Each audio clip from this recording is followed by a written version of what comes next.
when you turn that inwards, right? And you're like, I see you, I care for you, I've got you. Then the question is, what does that translate to in terms of action?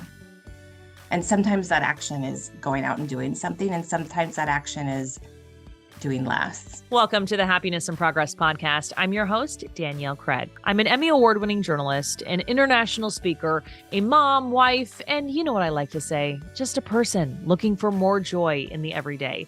This is a space where you belong, not because you earned it, not because of your title, your paycheck, or number of kids you have, but just because you are human and you are good. Here we explore progress over perfection, emotional and spiritual wellness, and how to relish the good parts of life that coexist with the not so good parts. This is Happiness in Progress. I am so glad you're here, and I am so glad that today you get to hear from one of my favorite people. This is the conversation that everyone needs in their life. You're going to get to hear from Nicola Taggart about how at the heart of self-care, we find self-love. Nicola is a life and leadership success strategist, coach, and author who has helped business owners, leaders, and their teams improve their communication, increase their confidence, and strengthen their connections in all areas of their lives. She is also the author and creator of the Calm the Chaos Journal, a daily practice for a more peaceful life, and the Calm the Chaos card deck, 65 simple practices for a more peaceful life. In this powerful conversation, we talk about how to stop seeing self-care as an added item on our checklist, because I've been there, but instead a way of life. We're going to talk about finding self-care and self-compassion, how to practice self-care in the middle of a busy schedule, how to stop looking outward for success and instead have that centered success, and some tangible tips on coming back to the center. That and a whole lot more. So let's get to it. Thank you so much for coming on the podcast today. Thank you for having me back again. I know. I have wanted to have you back for a long time. And I was thinking about it. I think the last time I had you on was pre-pandemic. It was. I actually looked because I was wondering, I'm like, what did we talk about? And it was like 5 years. It was like number 53 for you. So I don't know what you're on now. Goodness. Wow, that's but we wild. were number 53. So I think you're well into the 200s, a couple right? hundred episodes later.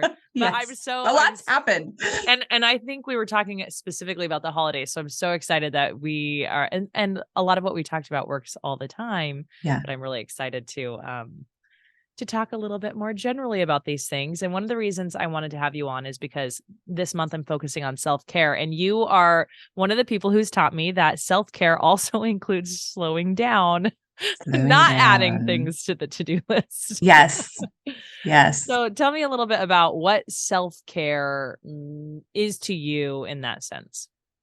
Well, I'm going to say I feel like I've learned a lot. It's probably since we've talked, and again, it's not this novel concept of self-care, but given the pandemic and given some personal challenges and traumas that we've had in our family life in the last 4 or 5 years, I think that self-care has a whole new meaning for me. And recognizing that it really, I used to say like, oh, it's a necessity, not a nicety. And I kind of throw that out there, like it sounded good. But really recognizing the truth in that. And I think that what I have come to realize, and again, especially since we've gone through COVID, is that self-care really, really at the heart of it is self-love. And I think that when you mentioned about slowing down and maybe taking some things off the plate versus adding on the plate, I think that, it's kind of traditionally we've thought of self-care as like this added checklist. And quite honestly, as you know, the Calm the Chaos Journal, it's a checklist, right? Am I doing these things? And there's still so much value to the simplicity of those really simple things that help us stay grounded and centered. And we can talk more about really how to claim those during times of challenge and trauma, but also, the need to keep those infused in our lives, even very small ways during, times when we're feeling better. But I would say that this piece about self-care now, it has to start with this place of self-love, because self-care sort of gives this idea that I need to do something. And sometimes what we need to do is actually do nothing. Yeah. And I think that actually comes from a place of like real acknowledgement and compassion for yourself, that there are some times when doing nothing is exactly what you need. And I think that people looking at that more as self-love versus just self-care kind of gives it a different depth to the meaning behind it. Oh yeah, because self-care has become such a marketing tool, Yep. like go and do this, go buy this thing for your skin or the girls Yes. weekend or whatever. And all those things I think can be infused into the way that you love yourself. Yes. There's nothing more rejuvenating than a girls weekend, but it's also exhausting Yes. to plan and do all the things. So let's start with self-love. Because I think when we walk away from all these extra to-do things and it's infused in our life, like the way we talk to ourselves, the way we Yeah. treat ourselves, what we do when we fail, how we celebrate a win, all those things make an impact on how we feel day to day. So let's start with building that foundation. What do you think are some of these key steps to building that self-love foundation? Well, I think that one of the very first ones, besides the acknowledgement and the awareness, right? I think Yeah. that's part of it, is like just sort of like having that acknowledgement and awareness that, oh, self-care is beyond the doing. It's really about the loving of self. And we have to start there. And again, we hear this all the time. We've got to love ourselves before we can love others. You got to put your oxygen mask on first before we put on others. Again, with that, it's sort of, I feel like there has been sort of this level of like, go get your massage, go, like you said, go do the girls weekend, and all things that can be lovely. But I think that the idea of self-love, it's really coming from a place of compassion. Mm. And the compassion is that, there's two things I think about, like what I've really been focusing on with clients lately. And there's this piece about normalizing the way that they're feeling and the need to take care of themselves and love themselves, but also recognizing and having them understand that the way that we're feeling, and I say especially as women and especially as mom, we've kind of almost become desensitized to what has caused so much stress in our lives, right? And so we've normalized working extreme hours and having constant states of stress. We've normalized our kids having mental health concerns. We've normalized, I feel like the disagreements that we have within the world, and that, like, it's kind of become this normalized thing. And so I feel like that first part of the self-love is like sort of taking the step back and being like, oh my gosh, one, the way I'm feeling is normal because of all the extreme stress, and two, like, it's okay for me to take time to really look within. And I think that that's the piece. The self love is like the ability to look within and say, what do I need right now? Mhm. Right. Because self care can be, oh, I'm going to go and, well, this is an example that I'd give when I was really in a place of my own stuff, was like trying to decide, do I need to get out and socialize, or do I need to stay in and take care of myself and have some time alone? And it's really about sort of the intention behind it. So I feel like when you come from that place of like, how am I going to show love to myself? Like, what do I personally need? You look at it from a different place, so that your decision making is coming from your needs base, which I feel like is this place of real love, Mhm. um, and compassion. I mean, it's a long way of me saying, I think it's that self compassion, versus just care. Yeah. And I love the idea of self compassion because even with what we're talking about, there's going to be days where it's harder to make sure you take the time or the moment. There's Yeah. going to be days where you're overbooked. There's going to be days where you thought you needed to be around people, but really you needed to be alone. And I think compassion just has to keep coming in um, throughout that, even if you're feeling Yeah. like maybe this isn't the right path today. Yeah, and if you think about what love is for other people and what people need, it's right, it's this thing of like, I see you, I understand you, I care for you, I've got you. And so when you turn that inwards, right? And you're like, I see you, I care for you, I've got you. Then the question is, what does that translate to in terms of action? And sometimes that action is going out and doing something, and sometimes that action is doing less. Mm-hmm. I love But you that. got to be able to see yourself and know yourself and understand in this moment, like what is it that I need? That validation I think is so powerful. It's powerful when we offer it to our friends, but to be able to offer it to Yes. ourselves is Which is incredible. challenging, right? Why Yeah. is it so challenging? Yeah.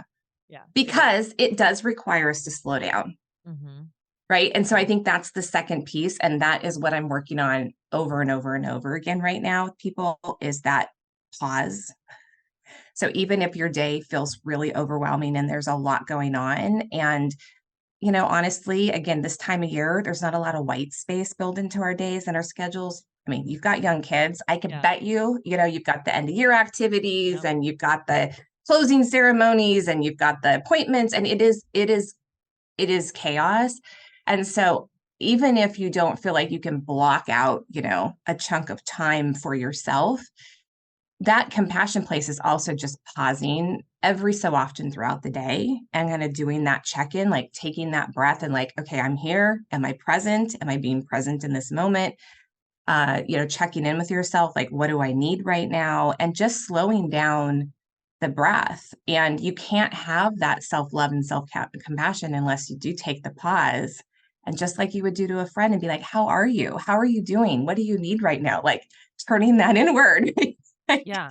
how are you? How am I right now? God, I'm really like scattered or feeling frazzled, or, my breath is really shallow. And right now, I think it's like the self-care is the smallest things. It's Mm-hmm. like taking the deep breath. It's like stopping to like look at the beautiful flowers, or, remember the moment of your child grabbing your hand as you're Yeah. walking into the school. It really is sort of infusing the very, very small things right now, versus thinking you have to have this grand self-care plan, that's Right. going to take a lot of time. I love that. Love that. This is minutes that we're talking about throughout the Minute day. moments. Yes. Moments. Yes. I think one of the reasons that we run, run, run so fast, fast, fast is sometimes so that we don't have to slow down. So we Yep. don't have to answer the question, how am I doing right now? Yep. What would your advice be in that space? Well, here's the thing is I believe that sometimes avoidance and distraction is a completely reasonable, understandable coping mechanism. It is, I mean, if you think about survival mode, that kicks us into a certain gear, and we're not in the mental, physical, emotional space to do anything other than get done what needs to get done. So there's something about it where I think, like, again, like I'll say to clients, like, if that is the choice that you're making right now, like that can be a completely reasonable choice to sort of just keep going, because stopping and actually taking time to check in how you're doing, like you don't actually have the ability to like Yeah. deal with that. But what I will say, and what I would say, most people that have a level of self-awareness know, is that you can only stay in that place for so long, right? We can only operate in that gear for so long. We're not made to be operating in major stress mode all the time.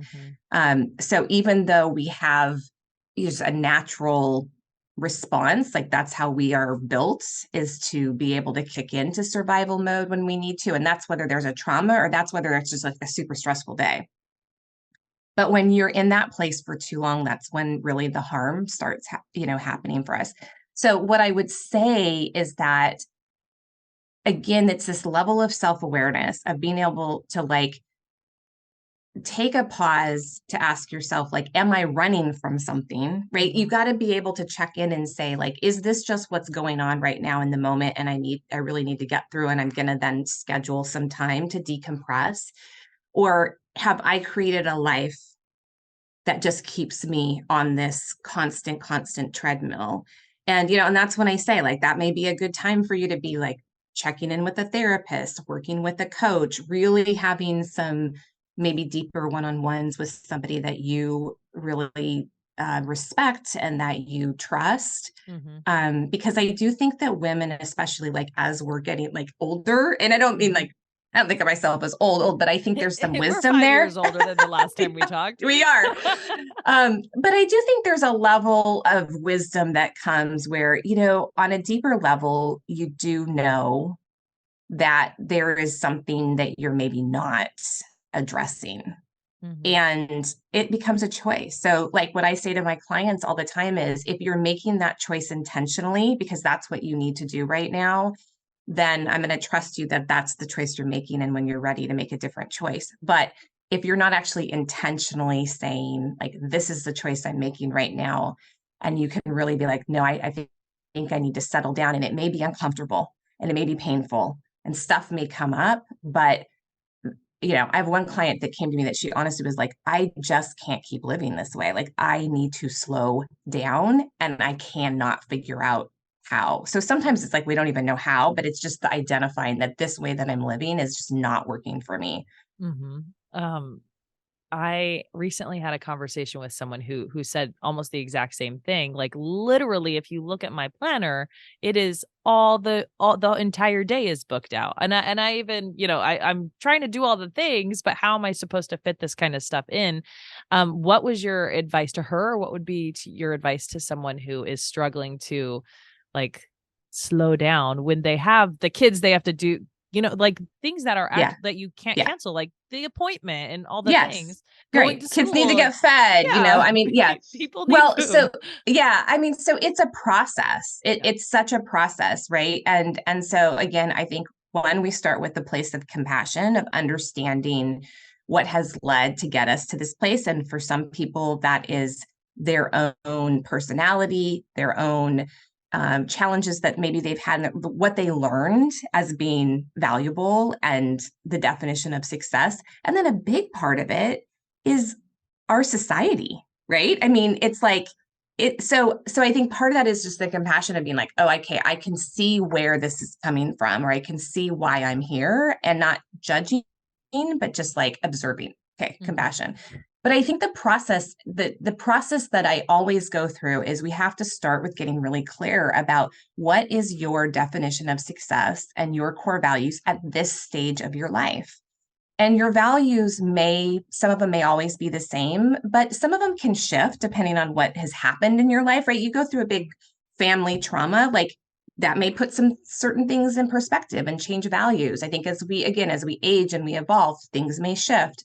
I don't know about you, but when I was young and didn't have kids, my career, the value of that was at a different level than it is now. Still valuable, but my definition of success around it is different. So Mhm. that's really always the first place that you have to start is am I living a definition of success based on this current stage of life and where I want my life to look and feel over the next few years. That's the starting point. And then the other part I would say is that you're going for small shifts. Often the smallest shifts have the biggest impact. So like this one client that came and said, my goal is to slow down. Like that was her coaching goal, right? And we've been working together for years and not years, sorry, months. And I will say, like, the shift has happened for her in some extreme ways. But what it started with was us really looking at what on her plate during her day was in her control to clean up and change. So there were some aspects of it that were not because of just family responsibilities. But she really got honest about where were the places where she was saying yes, that she needed to say no, Mm. where were there boundaries that she needed to put into place, where was she making herself constantly the last priority. Mm. And she started introducing, or I think reintroducing for her, meditation, which was literally 15 minutes in the morning before she looked at her phone, before Mm. she jumped into her day, to just be with herself. And she admitted how uncomfortable that was, because just what you were saying, it was like some stuff was coming up and she realized, like, oh wow, I'm kind of running from some things and this discomfort. And the more she sat with it, the more she realized that that was fuel for her to kind of reclaim um, the choices that she was making in her life. I'm glad you mentioned the getting up and doing this 15-minute thing, meditation or whatever else she included was before she picked up her phone, because I Yes, think if we looked at our phones, we would find we might have a little bit more time than we thought. yes, I am guilty of that, and I am Me too. I'm constantly. like, I I'm mean, not gonna yeah, check that right now. yeah, no, and that's the thing. I'm always feel like I'm always, practicing or attempting to practice what I preach. And I think in our society and with technology, like it has to constantly be a reminder of Yeah, like, it's just a oh wait, I focus. have to Yeah. choose me first, right? I have to choose some time to be with myself before I give that attention to either somebody else, or let's be honest, for a lot of people, the first thing they give their attention to is their phone. Yeah. And the Hmm. moment that happens, right, like it just sets off this whole chain of sort of reactions from that moment forward. So if Yeah. you don't claim it first thing, and again, this doesn't have to even be 15 minutes. It can be 5 minutes, like before your feet hit the ground or before you open the door to go, welcome your family. Just sitting with yourself and just focusing on your breathing. You don't need to do anything. You don't need to say anything. You don't need to have affirmations. You don't have to journal if you don't want to. Like it's just sort of pausing. That's like that first introduction of the pausing before you go forward and like just plow through your day. I think that 5 minutes is transformational. And I love that you mentioned it doesn't even have to be mantra. Like it could No, just be the five you don't have to minutes. do anything fancy. So you talked about how she experienced a shift as she slowed down. I'm sure you've seen shifts in yourself when you've slowed down or other clients. What do you think happens to us when we slow down? What does that shift look like and feel like? Well, I mean, I'm sure there's a whole scientific medical side of this that I'm not going to get into because I don't know it, but I can speak from my own personal experience and what I've, witnessed with clients. Well, here's the way I want you to think about it is that there's the way that we feel, right, has a profound impact on the way that we show up for ourselves and for others. And so the way that I like to think about this and the way that I sort of help people visualize it is this idea that oftentimes we are looking for success from the outside in, right? Like I'm going to do all these things and then I'm going to feel successful. What I'm asking for you to do is look at it from success from the inside out. So I call this centered success.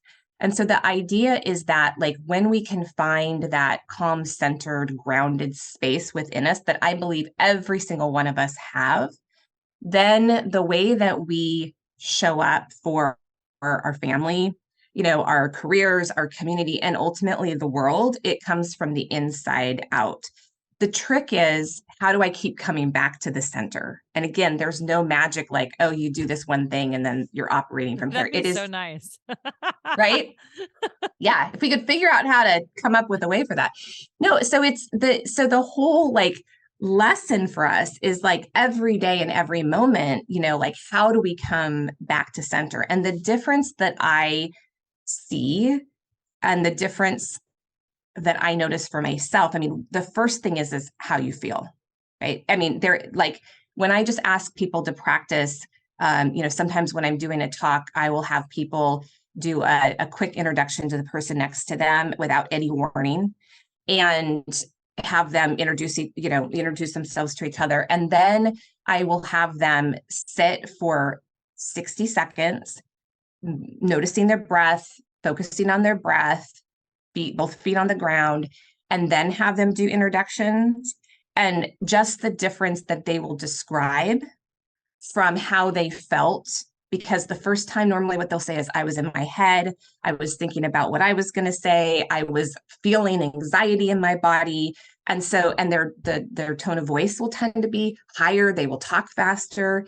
And then when they do just the 60 seconds of the breathing, they will comment like they just felt more grounded in their seat. They felt like they spoke slower. They felt like they listened more to the other person versus up in their head, preparing for what they were going to say. So, I mean, that's just a very, very small example of 60 seconds. And so you can imagine that when you start to create some of that pause and that slowing down in your life on a regular basis, I mean, what you start feeling is different, but the people around you notice that your energy. So you still are going to have chaos going on. Stuff is going to be happening, but your ability to manage it, your ability to respond to it, and your ability to come back, excuse me, to come back from the stressful times is sort of shorter, right? It doesn't take quite so long to recover.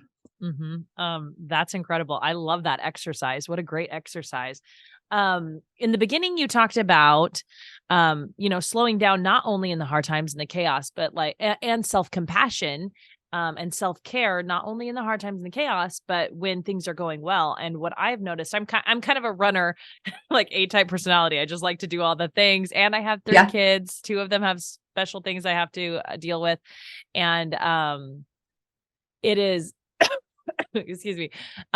It's interesting because when I first started this podcast, I had all these medical issues happen in our family, and I was not equipped to deal with it because I was just running. Like that was all I was doing, Yes. filling all my time.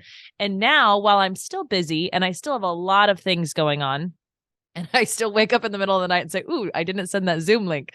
Um, I I have built into my life meditation, and even the like when I go and walk in to get my son, I look around and we listen to the birds, and I notice these things and help my toddler notice them. And I think then we went on to this last fall and winter, and we had an insane medical issue again. All three of my kids ended up in the ER for Oh their gosh. different things. And it was just as scary. It was just as hard, but I was more centered, and I didn't have this, crisis in my personal life Yeah. because I had this stronger foundation that I had kind of built self-care and compassion for me Yeah. and my family and how I was showing up for them. And so things were a little bit easier. Okay, so that is a great point, and I think important for us to talk about. So I will say also one of the things that I have learned so much in the last 4 years is the importance of having the foundation of self-care so that we can function when, can I cuss on here? Yeah, I'll bleep it out. So when the beep bleep hits the fan, right? Like, You so bleeped it I'll for me. cuz Thank I'll you. bleep it out for you. No, so I will say too, that was one thing. So when I created the Calm the Chaos journal, that was years and years ago for myself and based on health and happiness habits. And it was like, okay, these things are important to do on a regular basis. And I will say that so 4 years ago, our family was thrown into a major medical crisis with my husband's health. And not only was it one time, but it's been numerous times over the last 4 years. And what I realized was the same thing that you're saying is that the times that I was better equipped to manage that trauma and that stress was because I had the foundation of self-care solid. And when I say foundation of self-care, these are the simple things, right? It's getting movement on a regular basis. It's getting fresh air and outside on a regular basis. It's making time to connect with loved ones. It's consuming things that help us feel good, right? Whether that's technology, whether that's what we're eating and drinking, whether that's the people that we're around. And so it's like these simple things. So what I noticed was when I had those things like the foundation there, same thing that you were saying, like my ability to manage the trauma and the stress was very different. The quality of it was different and the recovery was different. Mm-hmm. Then because this was a long period and his health stuff started literally like almost a year before COVID hit. So I kind of had felt like I'd had this personal crisis trauma happen and had to learn some new things and really had to lean back into again practicing what I preach. In fact, there was a point in there where I remember going to my doctor and I was like, I think I'm depressed. Yeah. And we talked about going on medication, which I am not opposed to at all. But fortunately for me, I have a doctor who said, like, let's talk through some of the lifestyle things. Are you exercising? Are you eating healthy? Are you getting out in sunshine? Are you? And I was like, no, no, no, no. And so what I had decided was I was going to give myself a really solid month of leaning into those things that I knew supported the foundation and then see how I felt. For me, that was enough to like write me back on the path of being able to function in a different way. Now, COVID happened, right? Collective crisis, continual stress. And then again, for our family, on top of that, the fact that we had to be hyper vigilant Mm-hmm. because of my husband's health. There was a point in which I'm like, I'm doing all the things. and I still need an added layer of like help because the anxiety was getting, too much. And, being able to have that as something to help with the foundation. Again, that's where I think for everybody to be able to stop and be able to say, like, what do I need? And so for me, it was like, oh, I need these things. And I also need to add something else to it for a little bit to help me get through. So I think that your comment about noticing the difference in how you respond and show up, because life is not going to stop. Until we're dead, life is not going to stop. Stuff is going to keep happening. Stuff is going on in the world that we have no control over. That is going to keep showing up. So the difference is that when you infuse the foundation of self-care into your life, when things are good, right? Yeah. Or better or less stressful, that is so important to then help you get through the times where it's very hard when you're in the middle, as you probably know, of the stress and the trauma. Your body is like, it's the motivation to do some of these things. Your body responding is going to be harder. And so if you can think about like this idea that you're actually going to support yourself through the tougher times when you're doing these things before, is this concept that I call like winning with well-being. Like you're going to really say like, well-being is my way to success through life and work. Yeah. And I think that was such self-care for you, going back a little bit, when you were like, I think I'm depressed. And although at that time you didn't go on medication, the fact that you noticed that, took the step to go to the doctor, have the conversation, I think that is so powerful. And I also think sometimes the medication is Absolutely the self-care. Yes. And being able to check in with yourself and say, something's not right. I need to go see someone. What do I need? I think that's really, really powerful. Right. Or I don't know what I need. So I'm going to find somebody who's going to help me figure out what I need. Yes. Yeah. Yes. I could talk to you forever. This has been so great. My episodes are now 30 minutes. I think the time we talked before, they were an hour. But then I put in the video and, you got to make changes for video. Yeah. So I'm on my last question. I want to ask you what I ask everyone. I think I've asked you this before, is what is your number one tip to finding more joy in the good, the bad, and the in-between? Oh, my number one tip these days is to be in the moment. The more that I am thinking about what happened 5 minutes ago, a year ago, the more that I'm worried about what's happening, 5 minutes from now, 5 years from now, it takes me out of being centered, right? And grounded. And so for me, it's just bringing back to like, in this moment, I'm here, so I'm okay. And that really helps me, I feel like, find the joy in just sort of the minutia of life. Yeah. Yeah. I love that. Thank you so much for coming back on the podcast. I've loved talking to you, and I am so excited to share your message. Thank you for having me. I loved reconnecting with Nicola. You can find our original conversation if you're interested. There is a link in show notes. Also, if you would like her free Winning with Wellbeing guide, that link is in show notes as well. You can also find the link to purchase her Calm the Chaos journal or her Calm the Chaos card deck. I want to thank you for being here. If this is your first time, don't forget to take a moment to subscribe. Thanks for being here on Happiness and Progress.